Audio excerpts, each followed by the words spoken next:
Bom, boa noite a todos. Vamos começar mais uma aula do nosso curso de hipertensão arterial. Hoje sou eu que vou falar sobre hipertensão resistente e refratária.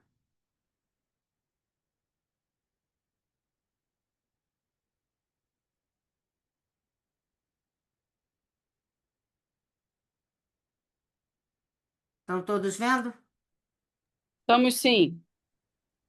Bom, pessoal, hipertensão resistente e refratária é assim o grande assunto, né, do ProHeart.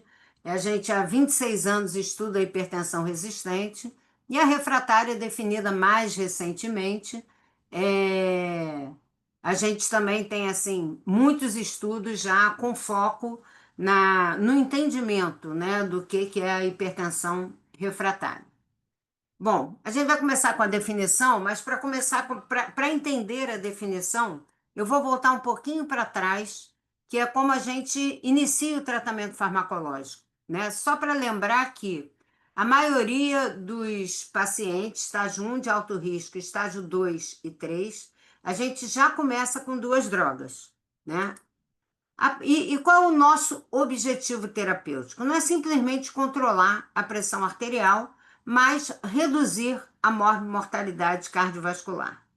Com isso, a gente deve escolher dentro dos 9 grupos farmacológicos disponíveis para tratar hipertensão arterial, a gente deve escolher aqueles que sabidamente reduzem a mortalidade cardiovascular, que são os diuréticos tiazídicos, os inibidores do sistema renina-angiotensina-aldosterona, e EcoBRA, os bloqueadores de cálcio e os beta-bloqueadores.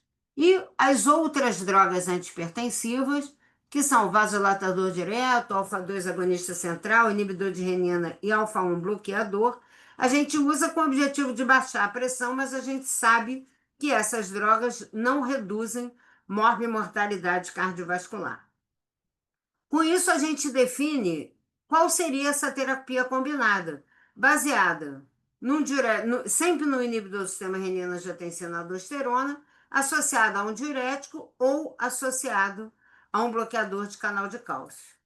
Então, a partir do momento que eu começo essas drogas, né? Então, sempre o inibidor do sistema renina-angiotensina-aldosterona, para frisar, associado a um diurético ou a um bloqueador de canal de cálcio.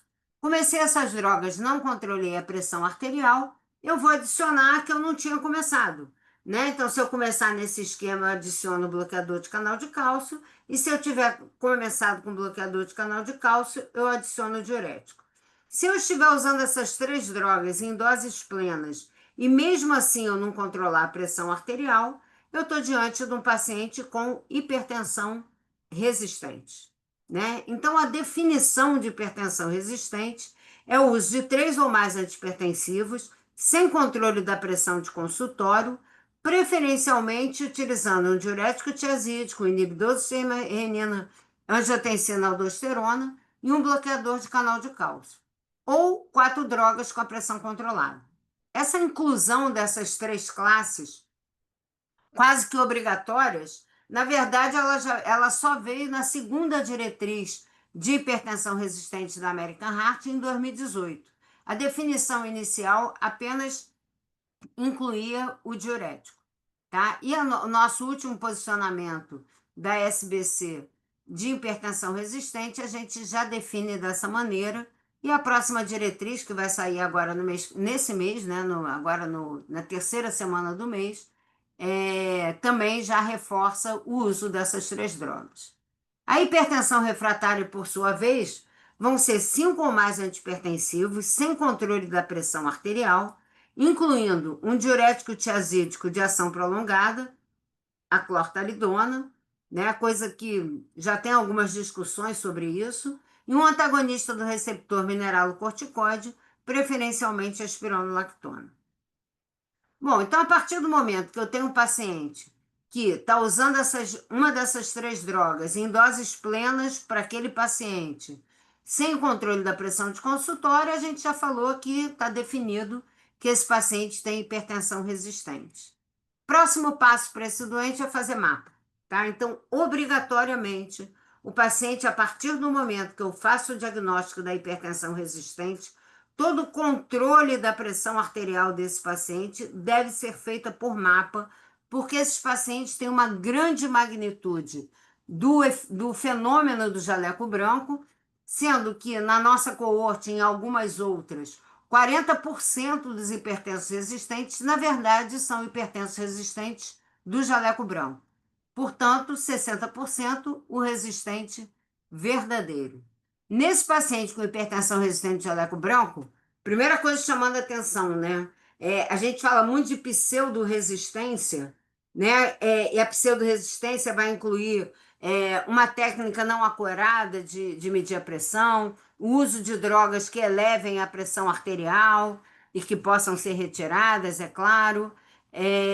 Mas o paciente com hipertensão resistente do jalóquio branco, quer dizer, que a pressão de consultório não está controlada, mas a mapa está controlada, esse paciente é um hipertenso resistente. Só que eu não vou acrescentar uma quarta droga nele, porque a pressão dele, na verdade, está controlada. Mas eu tenho que acompanhar esse paciente, assim como qualquer hipertenso resistente, obrigatoriamente fazendo mapa sequenciais. Tá? O hipertenso resistente verdadeiro é aquele que eu vou acrescentar a quarta droga para tentar controlar essa pressão arterial.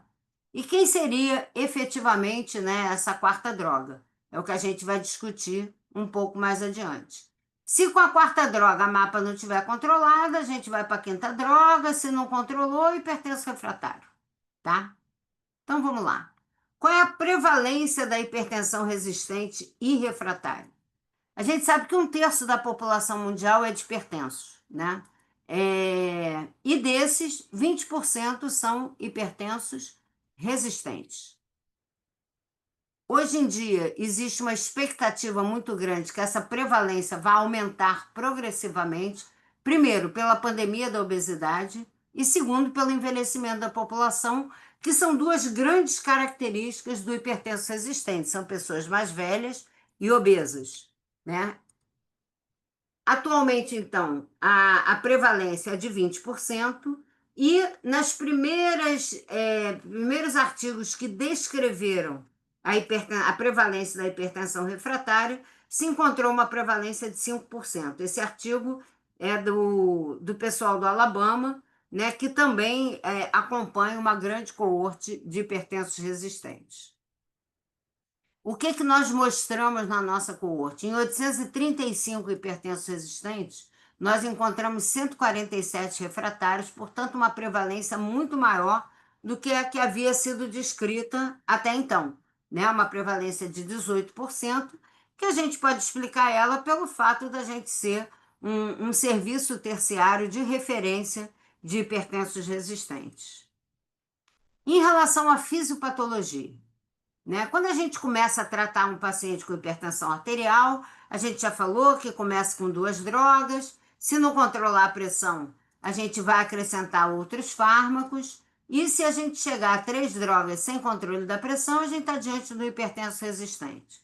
Não controlou a pressão, eu vou acrescentar a quarta droga, a quinta droga. Se não controlei a pressão, eu estou diante do hipertenso refratário. Isso é o que a gente vê na prática clínica, né? Você vai acompanhando o paciente em busca do controle pressórico dele. A impressão que a gente tem quando a gente acompanha esse paciente é que isso aqui nada mais é do que um contínuo de gravidade de uma mesma doença, né? Tanto que a hipertensão refratária começou sendo descrita como o fenótipo extremo da hipertensão resistente. Então, é o resistente que não controla com 4 e não controla com 5. Então, parece que é apenas um paciente mais grave. Mas, quando a gente começou a estudar a fisiopatologia da hipertensão resistente e refratária, a gente começou a ver que, na verdade, parecem ter uma fisiopatologia um pouco diferente, chamando a atenção de que realmente não seja aquele paciente que a gente teve que chegar em 5, 6 drogas, é um paciente que, na verdade, já tinha uma fisiopatologia diferente da inicial. Quando a gente fala em fisiopatologia da hipertensão arterial, a gente, na verdade, fala de uma coisa muito ampla, né? A gente sabe que existem inúmeros fatores que interferem na fisiopatologia da hipertensão arterial, mas os dois grandes pilares é a hiperatividade simpática e a hiperestimulação do sistema renina-angiotensina-aldosterona. Lembrando que esses dois sistemas são interligados, né? A própria hiperatividade simpática estimula a produção de renina, entre outras coisas, né? Como diminuição do fluxo sanguíneo renal, por exemplo, diminuição da pressão na artéria renal, e isso vai levar a uma produção de angiotensina, consequente vasoconstricção, e também a produção de aldosterona, com retenção de água e sódio, tá?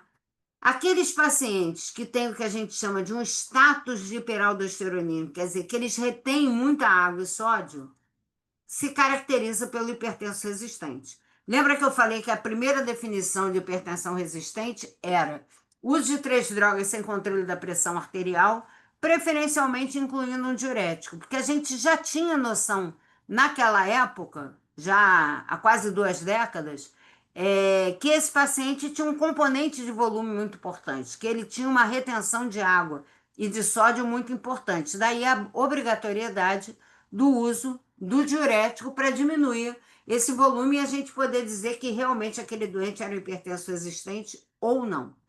Com o passar do tempo, com outros estudos, se identificou que existe um aumento da aldosterona e uma supressão da renina nesses pacientes com hipertensão resistente, que a gente chama de status de hiperaldosteronismo, porque na verdade ele não caracteriza um paciente com hiperaldo primário, né? Um paciente que tenha um adenoma de suprarrenal ou que tenha hiperplasia de suprarrenal. O que ele tem é uma renina suprimida com aumento da produção de aldosterona.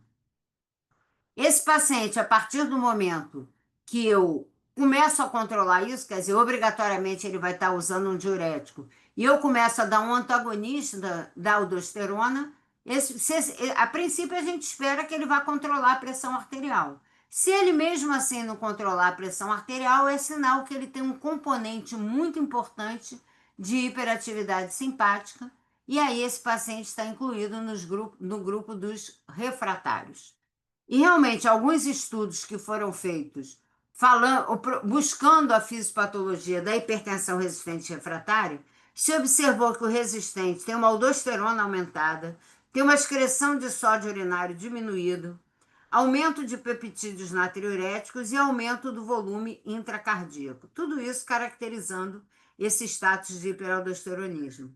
Por sua vez, o refratário, ele tem uma frequência cardíaca aumentada, ele tem catecolaminas urinárias aumentadas e tem uma resistência vascular periférica maior, caracterizando esse quadro da hiperatividade simpática.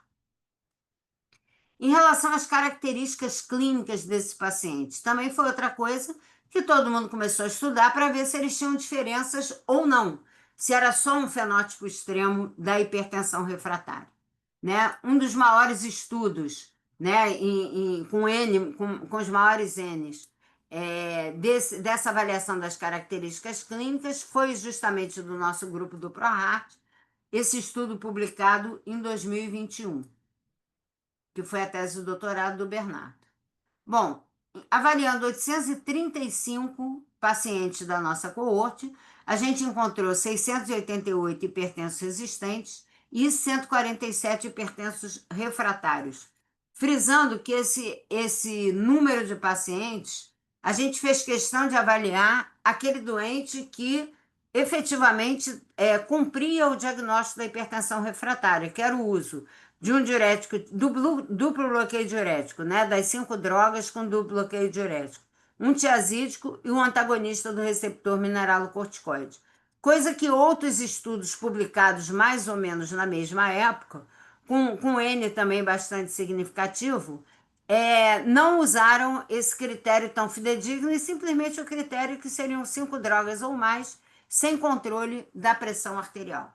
O que nós encontramos de diferença entre esses pacientes? Basicamente, os refratários são mais jovens, o que mais uma vez chama a atenção da gente que as fisiopatologias sejam diferentes, né? Que não é só uma evolução do resistente para o refratário. E a outra coisa é que eles são mais obesos do que os resistentes.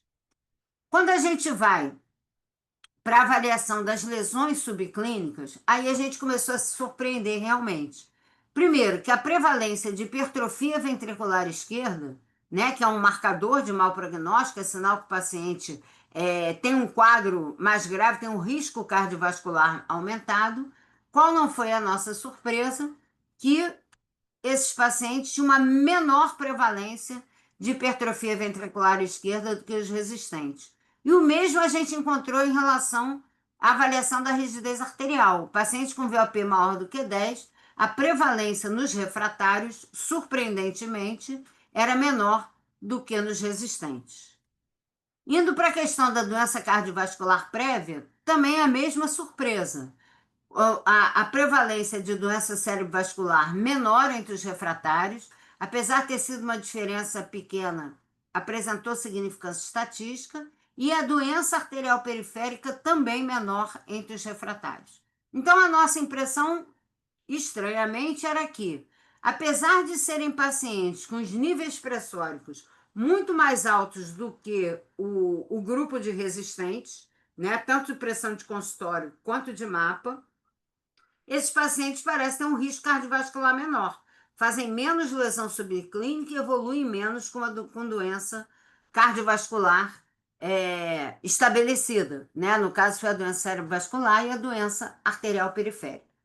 Outra coisa que nos chamou a atenção foi em relação ao padrão não Dipper, né? O padrão não Dipper é aquele paciente que tem um descenso noturno menor do que 10%, que é o descenso noturno que a gente considera fisiológico, entre 10% e 20%. A pressão sistólica cair da vigília em relação para o sono, cair entre 10% e 20%.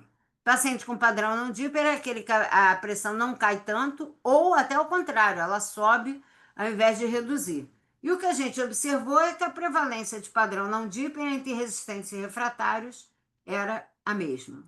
Isso também foi descrito em outras coortes, né? Isso aqui são duas coortes espanholas, que mostrou que a prevalência de padrão não Dipper foi semelhante nos dois grupos de refratários e resistentes, não teve significância estatística isso aqui, e o mesmo acontecendo nesse outro estudo que também encontrou prevalências semelhantes do padrão não Dipper. Outra coisa muito importante para esses pacientes, não só da hipertensão refratária, mas já no momento em que eu faço o diagnóstico de hipertensão resistente, é investigar a presença de hipertensão secundária. Logo que a gente começou a estudar a hipertensão resistente, se dizia muito assim, o paciente com hipertensão resistente é aquele que tem muita causa secundária para a hipertensão arterial. Então, a gente dizia que 5% dos hipertensos em geral tem uma causa secundária por baixo da hipertensão arterial. E que os resistentes teriam em torno de 30% teriam uma causa secundária de hipertensão arterial. Não é bem isso que a gente sabe hoje em dia. Mas, de qualquer forma, é muito importante que a gente investigue principalmente três grandes causas. A apneia do sono, essa sim tem uma prevalência altíssima, de 82%.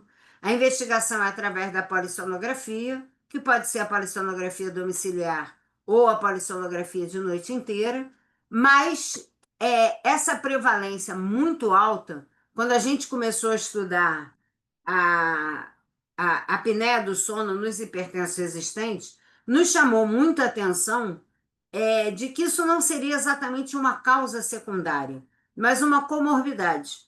Né? São duas condições clínicas, a hipertensão arterial e a apneia do sono, que elas conjugam dos mesmos fatores de risco. Sexo masculino, idade avançada, obesidade, retenção de água e sódio, né? Então, aparentemente, a apneia do sono não seria uma causa de hipertensão secundária, mas sim uma doença muito prevalente, concomitante, né? Outra coisa que nos chamou a atenção é que a partir do momento que você encontra uma causa secundária e você trata ela, você espera que pelo menos melhore o quadro da pressão arterial, que haja uma redução da pressão arterial.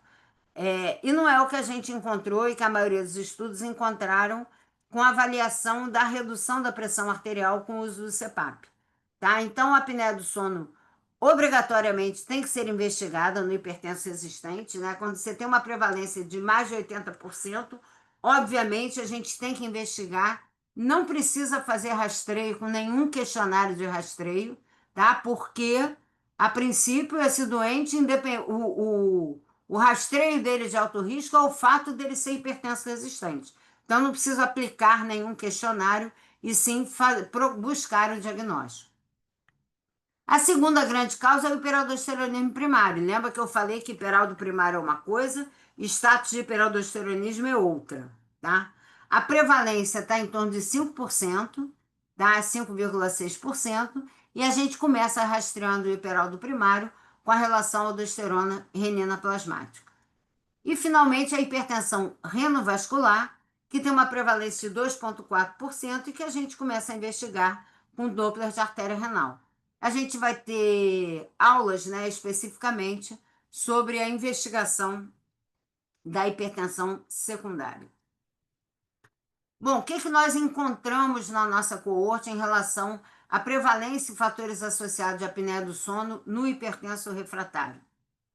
Esse estudo foi publicado em 2022, né? A gente avaliou 400 na verdade, 418 pacientes, né, que foram submetidos à polissonografia de noite inteira, todos hipertensos resistentes.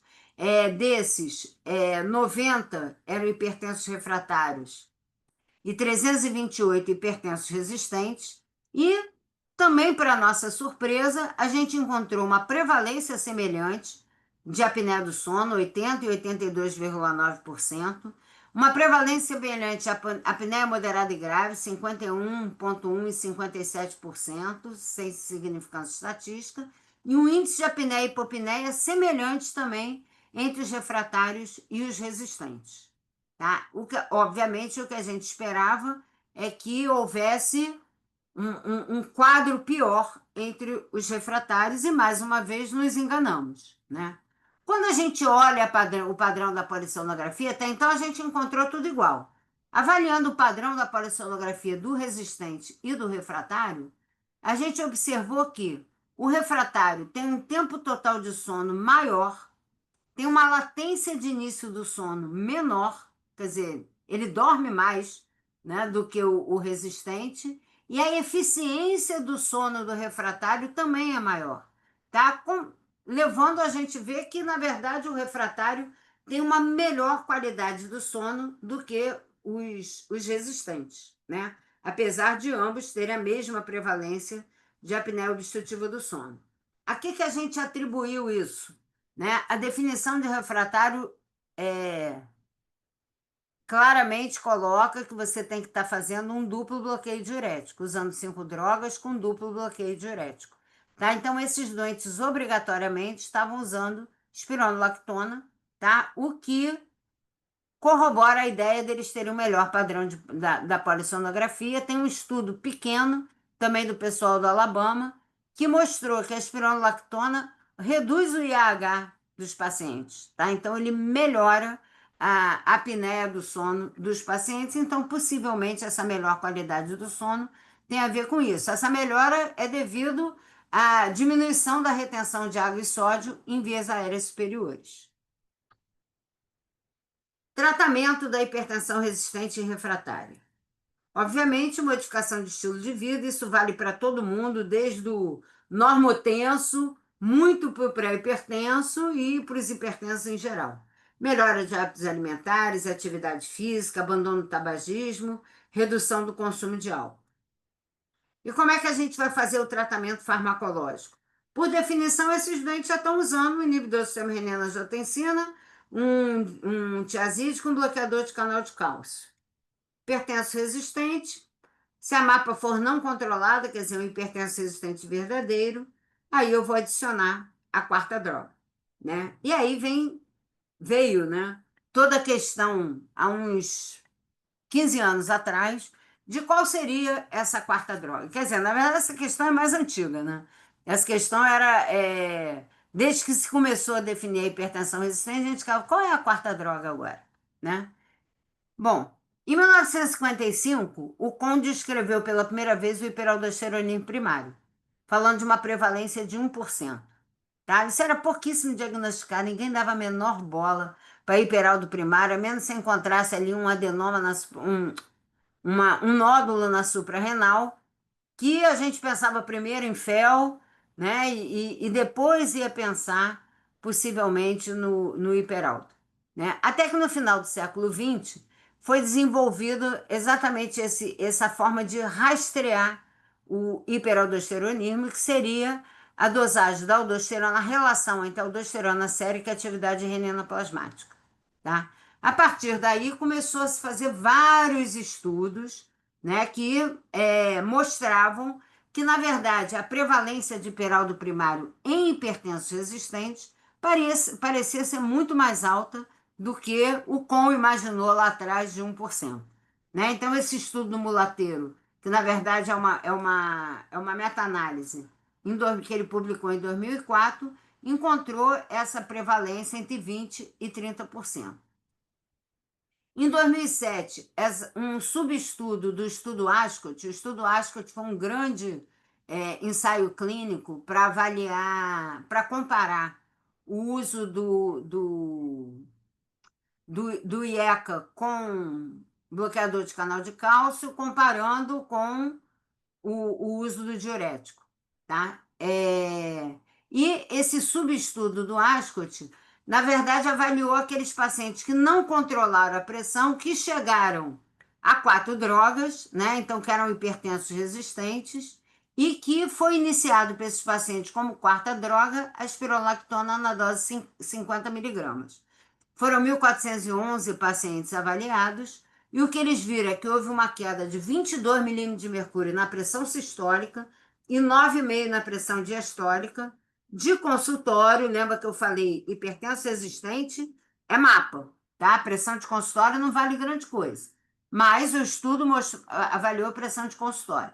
E sem correlação importante com os níveis de potássio, que era um marcador que a gente usava muito, muito não, pouco, na verdade, mas que usava para investigar o hiperaldo primário. Aquele paciente com potássio muito baixo, isso pode ser hiperaldo, né? Então, o que foi observado no estudo Ascot é que a resposta à espironolactona não tinha nada a ver com os níveis de potássio. Já em 2010, o nosso grupo publicou esse estudo, não foi um ensaio clínico, foi um estudo de intervenção, que foi da eficácia da terapia de espironolactona em pacientes com hipertensão resistente verdadeira, que foi a tese de doutorado do Fábio. 236 pacientes foram elegíveis para a primeira mapa, 175 tinham hipertensão resistente verdadeira e foi iniciada a espironolactona. A gente foi repetindo a mapa, né, a cada 2 a 4 meses, né, até chegar na terceira mapa. E o que a gente encontrou? Uma redução da pressão sistólica de consultório de 14 milímetros de mercúrio e da sistólica de 24 horas de 16 milímetros de mercúrio. Isso foi uma coisa muito surpreendente, porque a gente não espera uma resposta dessa quando você já está quando você já está tratando o hipertenso. Na verdade, quando você começa a tratar aquela terapia combinada em baixas doses lá do início do tratamento, quando você quando tudo dá certo, você consegue uma redução aí de 8 a 10 milímetros na pressão sistólica e de 5 a 8 milímetros na diastólica. Quando você acrescenta a terceira droga, aí a sua expectativa já cai mais ainda, não chega a isso tudo. E qual não foi a nossa surpresa? Que com a quarta droga a gente reduziu 16 milímetros de mercúrio na pressão sistólica e 9 na diastólica, tá? Também não encontramos relação com os níveis prévios de potássio, não encontramos relação com o diagnóstico prévio de hiperaldo primário, quer dizer, a resposta à espironolactona foi excelente, independente do doente ter hiperaldo ou não, né? O que ele tinha era o status de hiperaldosteronismo. E mais da metade desses pacientes controlou a pressão arterial. Então, a gente diz, desde essa época, que a espironolactona, na verdade, mudou a história da hipertensão resistente, tá? Porque 90% dos pacientes não controlavam a pressão com quarta droga, com quinta droga, né? E, de repente, a espironolactona controlou a pressão de mais da metade desses pacientes. E aí, mas continuava, né? Como eu falei, isso nem foi um ensaio clínico randomizado, foi um estudo que teve um impacto muito grande em relação à terapia da hipertensão resistente, mas não era um ensaio clínico, né? E aí ainda ficava a dúvida: será que realmente é a quarta droga, né? Quando a gente volta para fisiopatologia, né, do status de hiperaldosteronismo com sobrecarga de volume, caracterizando a hipertensão resistente, o que que a gente tem que pensar? Como é que eu vou tratar esse paciente? Com duplo bloqueio diurético, né? Então, o tiazídico e um antagonista do receptor mineralocorticoide, preferencialmente a espironolactona. Quando eu penso em hiperatividade simpática, em hipertensão refratária, eu tenho que pensar em bloquear o simpático, né? Que seria ou um beta-bloqueador ou um alfa-agonista central. E aí, dois grandes estudos multicêntricos foram iniciados justamente para tirar essa dúvida. O que eu tenho que fazer como quarta droga? Um antagonista do receptor mineralocorticoide ou o bloqueio simpático? Então, esse estudo foi o PFOA2, que foi um estudo multicêntrico europeu, e o RIHOT, que foi um estudo multicêntrico brasileiro. Tá? O que o PFOA2 avaliou?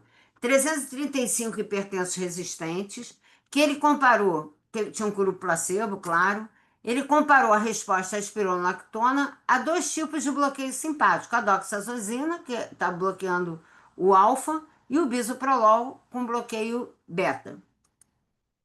Que ele encontrou? Ele acompanhou por 12 semanas, não fez mapa, mas fez MRPA, o protocolo de 4 dias, quer dizer, não ficou restrito à pressão de consultório, e ele encontrou uma resposta excelente da espironolactona em relação aos outros grupos, né? Aqui o grupo placebo, o grupo doxazosinho, o grupo bisoprolol. Então, a espironolactona reduziu 14 milímetros de mercúrio, a doxazosina 9, o bisoprolol 8,4 e o placebo 4,2. Na comparação com os três, a espironolactona ganhou em todas, né? 10,2 em relação ao placebo e 5 em relação à doxazosina e o bisoprolol. Todos os tratamentos foram bem tolerados e a taxa de evento adverso foi similar em todos os grupos, e o PFOA2 concluiu que a quarta droga deve ser a espironolactona. O que o RIHOT mostrou? O RIHOT, na verdade, comparou a espironolactona com o alfa-agonista central. Mesma coisa, né? Estou comparando com bloqueio simpático. Foram 187 hipertensos resistentes, acompanhados por 12 semanas, com um mapa de 24 horas. O desfecho primário era controle da pressão, tanto de consultório quanto de 24 horas. E o desfecho secundário era controle da pressão em cada método, mas também a redução absoluta de pressão arterial em cada um dos métodos.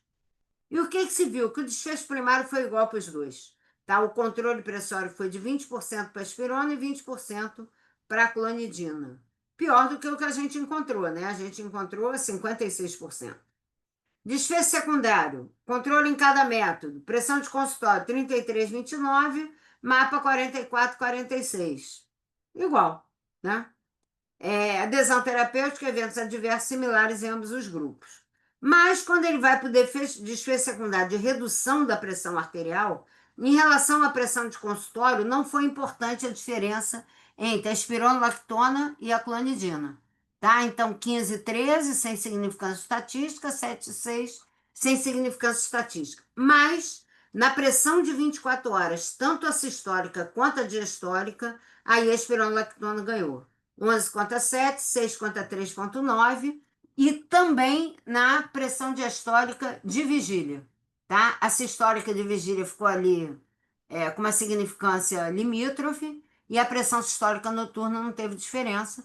Com isso, a conclusão também foi que a droga preferencial como quarta droga seria a espironolactona realmente. Né? Então, estou diante do hipertenso resistente verdadeiro, vou investigar a causa secundária e a minha quarta droga vai ser a espironolactona. Então, a gente chega aqui na segunda linha do nosso tratamento. A gente começa com uma dessas três drogas, né? Essa é a primeira linha de tratamento, é o trio fantástico da hipertensão arterial, e quando eu tenho que acrescentar uma quarta droga, eu vou para a espironolactona. Hipertensão resistente verdadeira, espironolactona, mapa, controlou a pressão, maravilhoso, vou continuar acompanhando esse paciente. Ele é um hipertenso resistente, mas eu vou continuar acompanhando ele com mapa, não vou acrescentar droga. Se eu tiver uma resistente verdadeira, eu vou acrescentar a quinta droga, né? Se eu não controlar com a quinta droga, que seria um bloqueio simpático, né? Eu já fiz o duplo bloqueio diurético. Meu doente já está usando tiazídico e espironolactona. Meu próximo passo é ou um alfa-agonista central ou um beta-bloqueador. Se mesmo assim eu não controlar, eu estou diante do hipertenso refratário. Então, voltando ali para nossas linhas de tratamento, primeira linha, segunda linha, mostramos agora a terceira linha, que é a quinta ou sexta droga, beta-bloqueadores e simpático-olíticos centrais. O que a diretriz da Sociedade Europeia de Hipertensão de 2023 mostrou para a gente em relação ao tratamento da hipertensão resistente verdadeira? Eles dividiram os pacientes em taxa de filtração glomerular maior ou igual a 30, quer dizer, até DRC3, A ou B, B, né? E a taxa de filtração menor que 30, que seria DRC 4 e 5, né? Paciente usando, né, o trio fantástico, o que deve ser feito? Preferencialmente, adicionar espironolactona ou um outro antagonista do receptor mineralocorticoide. Se por algum motivo não for possível, você vai fazer o bloqueio simpático e considerar a denervação renal, que já foi falado pelo Vitor na outra aula. Paciente com taxa de filtração glomerular menor que 30. Bem questionável essa proposta do Ash, né? Seria o paciente usando Iacobrar, bloqueador de canal de cálcio e um diurético de alça, já que ele já tem uma taxa de filtração glomerular menor do que 30. Aí adicionaria a clortalidona. Na verdade, tem um estudo mostrando uma melhora pressórica em pacientes que fazem essa terapia aditiva diurética, né? Então, adicionar um tiazídico com um diurético de alça. Ou os bloqueadores simpáticos, tá? E aí, no caso, ele não indica a denervação renal. O que a diretriz do ano seguinte do ESC, né, da Sociedade Europeia de Cardiologia, propôs? Diante de um paciente com hipertensão resistente, referir para um centro especializado, né, de hipertensão, excluir causas secundárias, otimizar o tratamento das três drogas, se mesmo assim não controlou, hipertensão resistente verdadeira. Quarta droga, espironolactona, tá? Então ele é mais incisivo nesse sentido. Se o paciente não tolerar a espironolactona, fazer eplerenona, a gente já vai falar sobre isso. Depois disso, beta-bloqueador. Se ainda não estiver usando lá no início. Lembrando que aquele trio fantástico lá do início, algumas vezes a gente não usa exatamente ele quando o paciente tem uma indicação precisa de usar um beta-bloqueador, que seria aquele paciente com fibrilação atrial, paciente com insuficiência cardíaca, paciente com doença coronariana, tá? A partir daí, ele sugere intensificar a farmacoterapia, adicionando os alfa, né, alfa-bloqueador, o alfa-agonista central, os diuréticos poupadores de potássio, a milorida, né, ou a terapia de intervenção, que seria a denervação renal. Espironolactona, quais são as questões?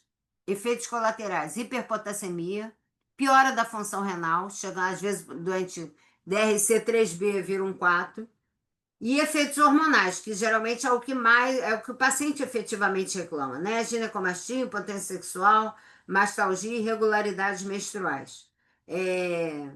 Na nossa coorte especificamente, a gente vê muito essas diretrizes muito preocupadas com a não adesão dos pacientes ao uso da espironolactona e com a dificuldade de manter a espironolactona por causa da questão da função renal e do potássio. Não é isso que a gente observa na nossa coorte, tá? A gente eventualmente tem uma hiperpotassemia que não é difícil controlar, você troca ali, às vezes diminui a dose da espirono, ou você troca um tiazídico por um diurético de alça, ou até acrescenta um de alça, e com isso você consegue segurar esse potássio. Piora da função renal também, geralmente, a gente naquele estudo a gente suspendeu um doente por causa de piora da função renal, né? Mas que talvez não precisasse ter suspendido, simplesmente reduzir a dose da espironolactona de 50 para 25 ou de 25 para 12,5, né? Mas a questão dos efeitos hormonais geralmente é uma queixa do paciente, né? Com isso, surgiram as opções, né, aos antagonistas dos receptores mineralocorticoides, que já foi falada na aula do Vitor, né? Mas só para lembrar, quais são os outros antagonistas de receptor mineralocorticoide sem ser a espironolactona? É a eplerenona e a finerenona. E a gente tem os inibidores mais modernos, né, que não está ainda no mercado, que são os inibidores da aldosterona sintase, que é o baxdrostat e o lorundrostat. Qual é a vantagem de usar a eplerenona? A eplerenona ela só tem menos efeito hormonal, mas ela sobe potássio igual. Se ela tiver que piorar a função renal, ela vai piorar igual. E ela tem menos potência antihipertensiva. Então, a eplerenona realmente ela está indicada naquele paciente que tem muita queixa, que você vai ver que ele vai suspender, ou ele já suspendeu a espironolactona por causa de mastalgia, ginecomastia, impotência, enfim. E a finerenona, né? A finerenona, ela não tem efeito hormonal, então é uma boa opção para você trocar no paciente que tem essas queixas, né? Ela não altera a função renal e provoca menos hiperpotassemia. E, na verdade, esse estudo Fidelio mostrou que a finerenona, ela faz proteção renal e faz proteção cardíaca, tá? Então, é uma droga que vale a pena você usar principalmente com esse foco renal, porque a espironolactona também faz proteção cardíaca, né? Mas a questão da proteção renal, a finerenona é uma ótima indicação. Porém, mais uma vez, a gente chama atenção que ela não reduz a pressão arterial tanto quanto a espironolactona.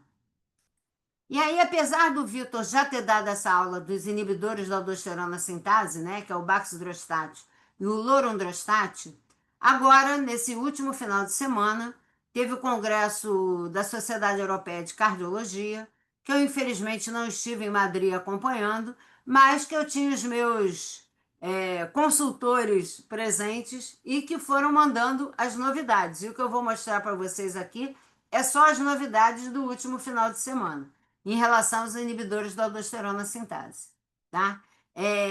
Quando o Vitor deu a aula, ele falou que o baxdrostat estava correndo a fase 3 e uma das novidades é que justamente saiu o resultado da fase 3 que foi apresentado agora no ESC no final de semana. O que foi a fase 3?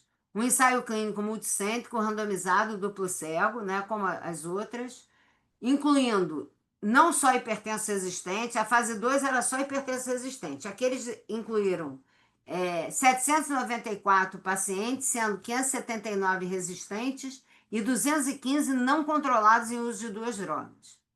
Tinha três grupos, o placebo, o baxdrostat 1 mg e 2 mg, e um follow-up inicial de 12 semanas e depois, para avaliar a segurança, 12 a 36 semanas. O que eles observaram em relação à redução da pressão sistólica? Paciente com baxdrostat de 1 mg reduziu menos 8,7, variando de menos 11 a 5,8, e 2 mg menos 9,8, de menos 12,6 a menos 7. Especificamente naqueles pacientes com hipertensão resistente, né? O baxdrostat reduziu 9 milímetros de mercúrio com 1 mg e 9,8 milímetros de mercúrio com 2 mg. Quando a gente olha o efeito dele em relação ao placebo nos vários grupos, né, o que a gente observa é que a melhor resposta entre os pacientes mais jovens, com menos de 65 anos, a resposta em negros não foi legal, né? Então não tem, aqui passou aqui pelo zero, então é sinal que não teve significância estatística, nos outros grupos teve.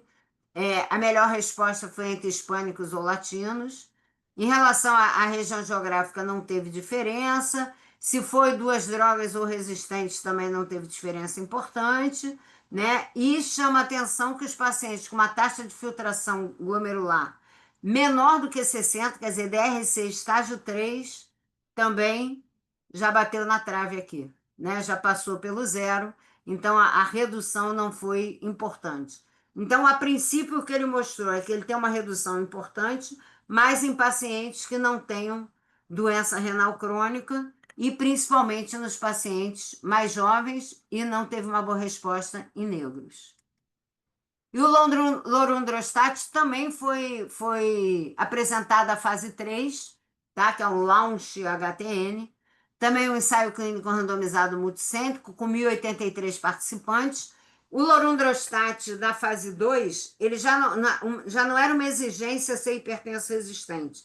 Na verdade, eles selecionaram os pacientes pela relação atividade renina plasmática e aldosterona, sendo que a grande seleção era pacientes com renina suprimida. E com isso tinha um monte de hipertenso resistente, claro. Aqui não, aqui eles fizeram pelas drogas mesmo, foram 651 usando 3 drogas e 432 usando 2 drogas. Critérios de inclusão: uma pressão sistólica maior do que 130, uma taxa de filtração glomerular maior do que 45, então eles excluíram o DRC3B, potássio no máximo até 4,8 e o sódio no mínimo 135 semanas, follow-up de 6 semanas. Com a dose de 50 miligramas versus placebo, teve uma redução de 16,9 milímetros de mercúrio para o lorundrostat contra 7,9 para o placebo, e a diferença média entre os grupos foi de 9,1 milímetros de mercúrio. Tudo isso a gente está falando de pressão de consultório. Como eu falei, isso não vale grande coisa para hipertenso resistente, né? Então, quais são as grandes limitações até agora dos estudos dos inibidores da aldosterona sintase? Só avaliou pressão de consultório, não avaliou mapa, tá? E ninguém ainda comparou com a espironolactona, né? Foi interessante que agora no congresso da SBH, conversando com a médica responsável pelo braço do Baxdrostat da indústria farmacêutica, eu perguntei a ela isso. Eu falei, e aí, quando é que vai começar o estudo comparando com a espironolactona? No que ela me respondeu, nunca. Porque se a gente comparar, a gente não lança o remédio. Então, a espironolactona ainda é o padrão ouro.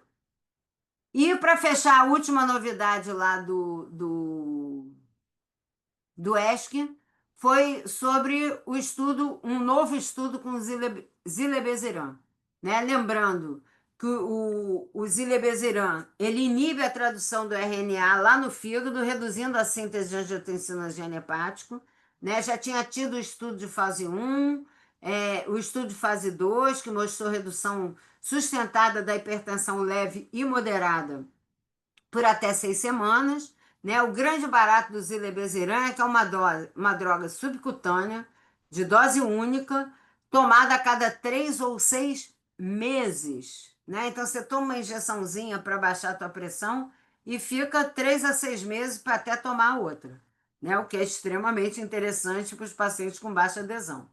E o que foi lançado lá, esse aqui eu nem consegui o artigo, mas isso aqui já é a foto lá no local, né, que foi o Cardia 3, que avaliou o zilebeziran como uma terapia adicional, quer dizer, o paciente já está usando antihipertensivo, e hipertenso que já tem uma doença cardiovascular prévia, quer dizer, já infartou, já teve AVC, né, ou com alto risco cardiovascular, tá? E o que eles mostraram, né? O desfecho primário era a redução da pressão sistólica, né? O zilebeziran, em doses comparado com placebo, em doses de 300 miligramas e 600 miligramas.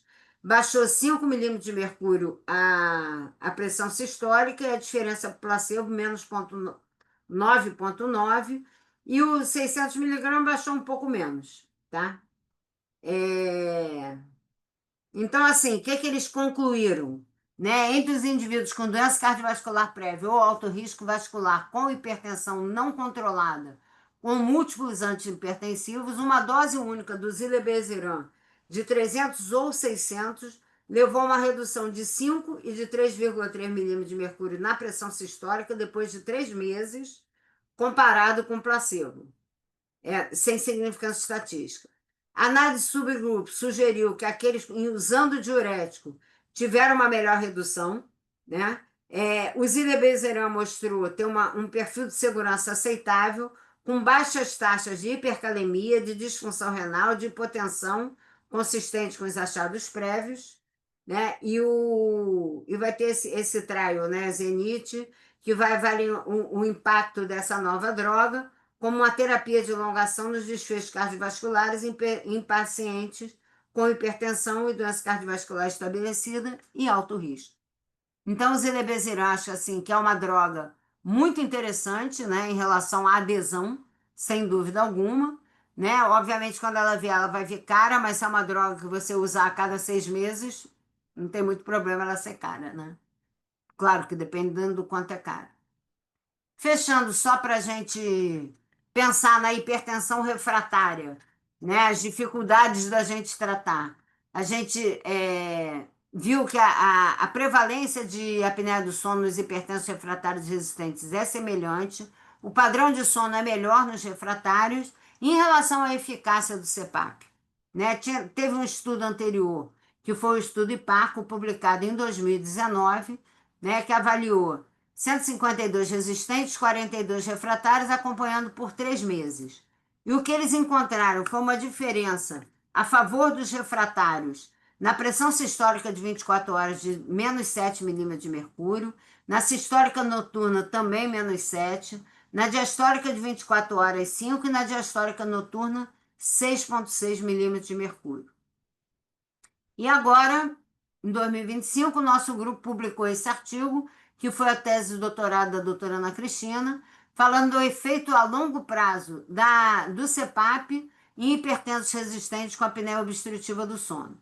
A gente avaliou 124 pacientes, tá? 59 grupo controle e 65 grupo CPAP, com tempo de acompanhamento altíssimo, né? Para CPAP, 68 meses, né? E o que a gente encontrou, na verdade, em relação tanto à pressão de consultório quanto à pressão de 24 horas, foi muito pouca diferença entre eles, né? A diferença mais borderline foi da sistólica de consultório, né? Menos 7,5, mas não atingiu significância estatística, e borderline também para as pressões noturnas, sistólica e diastólica noturna.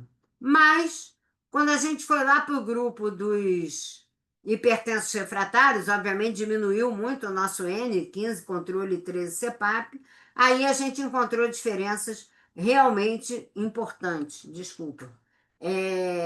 Uma redução da pressão diastólica de 24 horas significativa de menos 7,7, diastólica de vigília menos 6,6, mas o grande efeito foi em relação às pressões noturnas, 25,6 na sistólica noturna e 13,9 na diastólica noturna, com uma melhora também significativa do descenso noturno. Resumidamente, vamos encerrando, a hipertensão resistência ela é a falência terapêutica com 3 ou mais antihipertensivos. Ela se caracteriza por um status de hiperaldosteronismo e a quarta droga está mais do que bem estabelecida, que é a espironolactona. Lembrar que esses pacientes obrigatoriamente devem ser acompanhados com MAPA. Já o hipertenso refratário, ele é um fenótipo extremo da hipertensão resistente, caracterizado por hiperatividade simpática. A quinta e sexta droga devem ser simpaticolíticos e esses pacientes respondem muito bem ao CPAP e, assim como os resistentes, eles devem ser acompanhados com MAPA. De verdade, a hipertensão refratária, ela foi definida e está sendo estudada há muito pouco tempo, né? Então, a gente tem muito ainda o que aprender sobre hipertensão refratária, o que estudar, o que investigar, né? E é o que o nosso grupo tem feito. E eu acho, assim, que ainda tem um campo imenso de coisas para a gente entender melhor sobre a hipertensão refratária e ainda sobre a hipertensão resistente, não resta nenhuma dúvida. Quero aproveitar para convidar todos vocês para o nosso simpósio de hipertensão arterial do ProHeart, que vai ser dia 18/10, em homenagem ao Dia do Médico. É um sábado, o dia inteiro, lá no Hospital do Fundão, e assim, uma grande imersão no assunto da hipertensão arterial. A gente traz especialistas, não só do nosso grupo, mas como gente de fora, buscando o que há de mais novo em relação à hipertensão arterial. E para saber mais notícias do simpósio, inscrição, programação, etc., vocês sigam o nosso Instagram e muito obrigado pela atenção.